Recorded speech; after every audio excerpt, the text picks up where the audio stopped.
ضروری نہیں ہے کہ باپ پہلے آیا ہے تو باپ پہلے جائے گا، بیٹا بعد میں آیا ہے تو بعد میں جائے گا، یہ کوئی ضروری نہیں ہے۔ اللہ نے نہ ایسا کوئی نظام رکھا ہے، نہ اس کے متعلق کوئی حکم آیا۔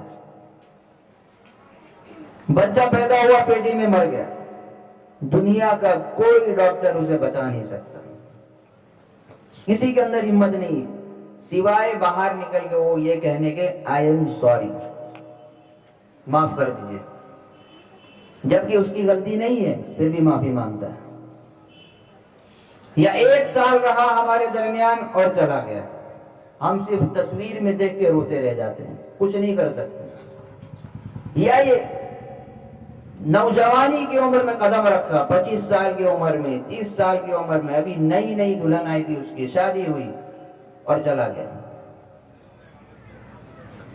ایک واقعہ ہے، ایک آدمی کی شادی تھی، اس کو ابھی شادی کی بہت بڑی تیاری کرنی باقی تھی، اپنا شیروانی سلانا تھا اس کو۔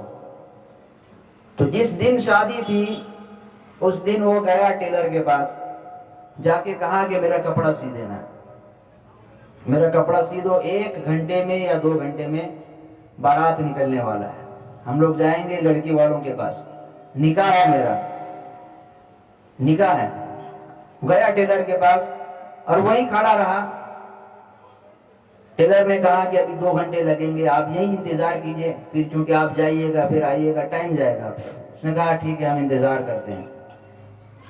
انتظار کرتا رہا، وہاں لڑکی والے تیار ہو گئے کہ اب دلہا آئیں گے، اب نکاح ہوگا، بارات والے آنے رہے، چونکہ ابھی اس کی کپڑے نہیں سلائے ہوئے۔ وہاں لڑکیوں کو ڈولی کے اوپر بیٹھا دیا گیا،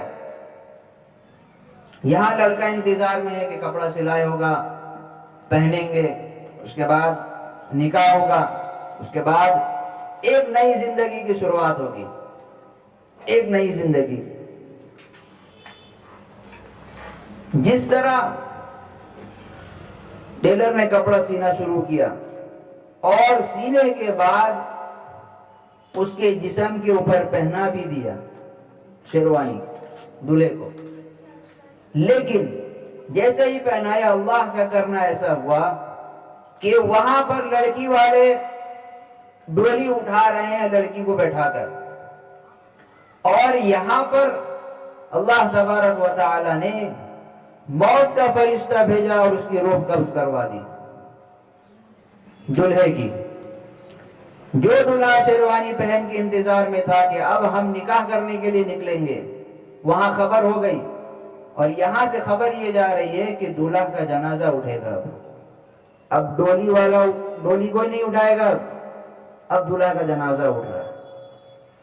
قسمت کہاں سے کہاں پلٹ گئی، جہاں ایک نئی زندگی کی شروعات ہونے والی تھی وہاں وہی زندگی ختم۔ تو بجائے ڈولی کے لوگوں نے جنازہ اٹھایا اس دن، اور جتنے باراتی آئے تھے، جتنے لوگ آئے تھے دعوت کھانے کے لیے، بغیر دعوت کھائے جنازے میں شرکت کر کے خاموشی سے روانہ ہو گئے۔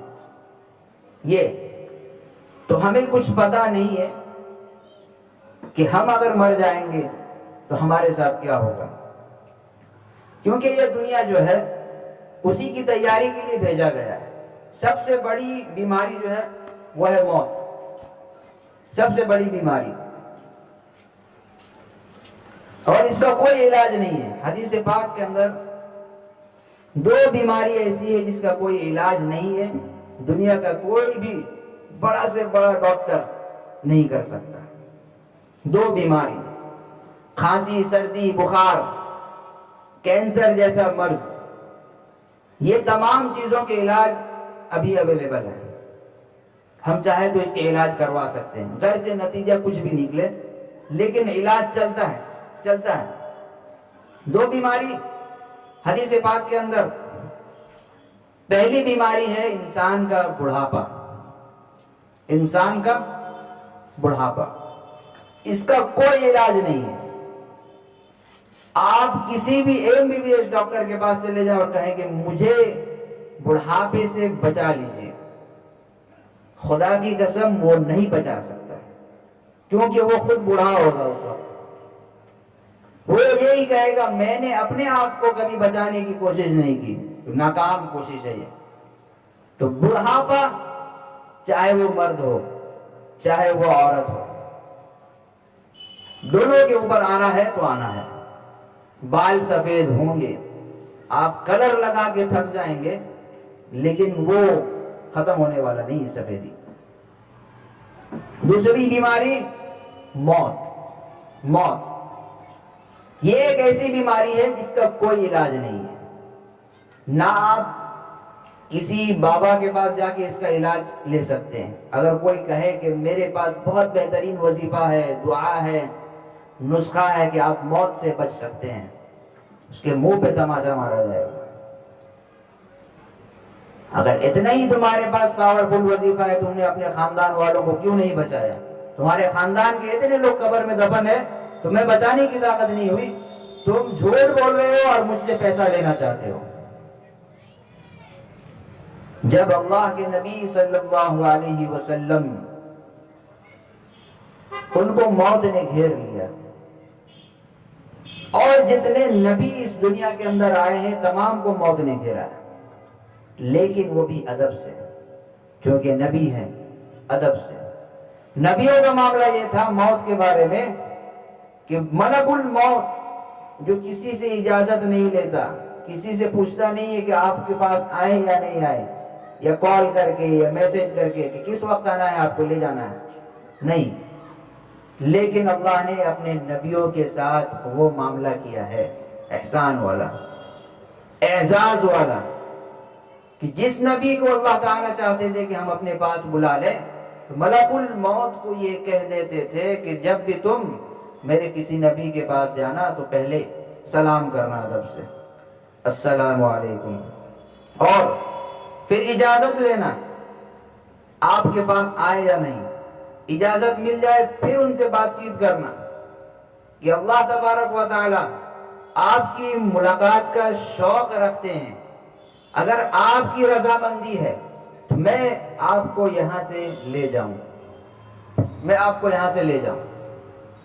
تو وہ نبی پھر اجازت دیتے کہ جی ہاں میں تیار ہوں، اب آپ مجھے لے جائیں۔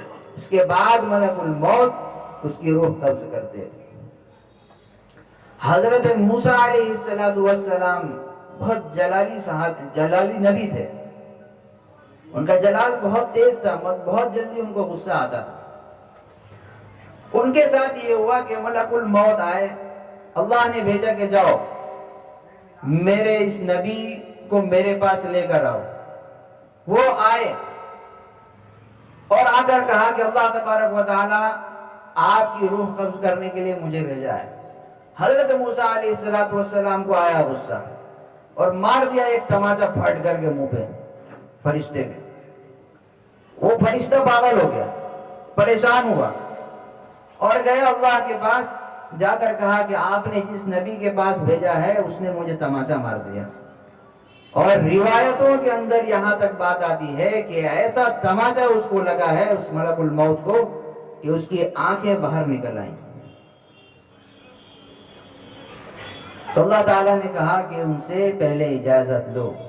اس کے بعد پھر جب اجازت لی گئی، پھر کہا گیا کہ آپ جو ہے فلاں جانور کے اوپر ہاتھ رکھیں، اور جتنے بال آپ کے ہاتھ میں آ جائیں سمجھ لیجیے آپ کی زندگی اٹھی۔ لیکن اللہ تبارک و تعالیٰ نے عام بندوں کے ساتھ یہ معاملہ نہیں کیا، جب چاہے وہ آ سکتا ہے، اس کے لیے ہمیشہ دروازہ اوپن ہے، کھلا ہے، ہم چاہ کے بھی اس کے دروازے بند نہیں کر سکتے۔